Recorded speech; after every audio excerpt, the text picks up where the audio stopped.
Casey Anthony is almost universally reviled.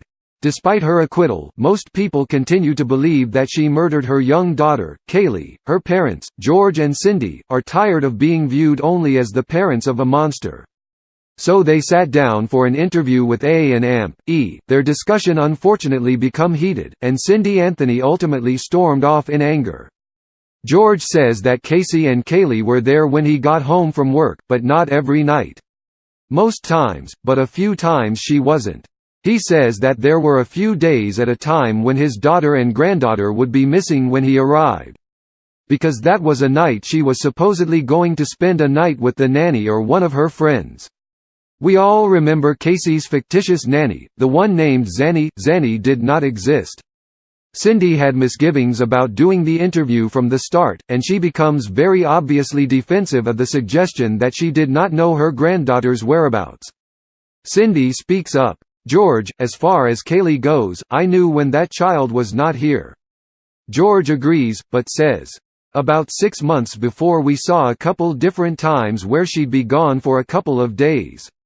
Cindy says that it wasn't often, however. Casey and Caylee did not stay out for 2 or 3 days, I know that for a fact.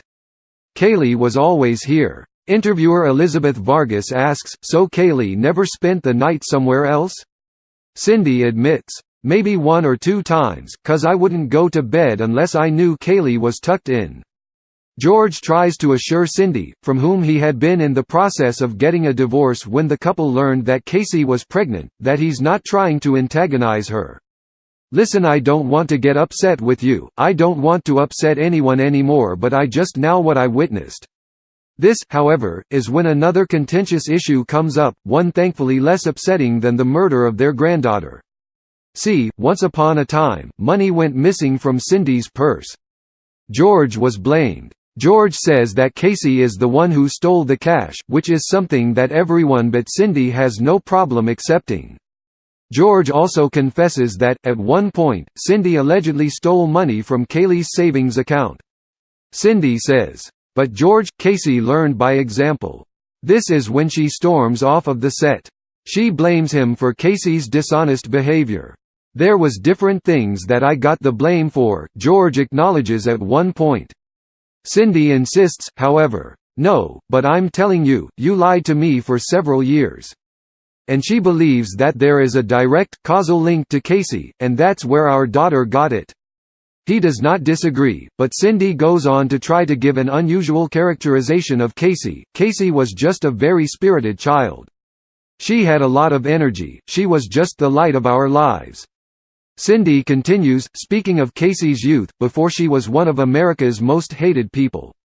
She made people smile. Casey was very popular. She had tons of friends and lots of little boyfriends. We think that what Cindy is doing here is 2 things. 1, she is still having trouble grappling with the knowledge that her daughter is a monster. 2, she seems to be afraid that her granddaughter's death was somehow her fault and wants to blame it on her husband. Some people think that monstrous adults were monstrous children, but this is rarely the case. We wish George and Cindy peace. They lost their granddaughter to an unthinkable act of evil. 21 stars who very likely killed someone. Start gallery.